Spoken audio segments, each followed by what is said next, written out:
No niin, terve terve. Tässä on nyt sitten se ensimmäinen Savonius.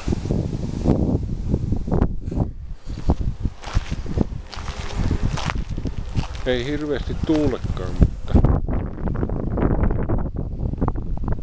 pikkusen pyörii. Ja tästä akselista olisi tarkoitus laittaa generaattori ja siitä mikä lataa akkua ja siitä invertteri mistä saa sähkövirtaa.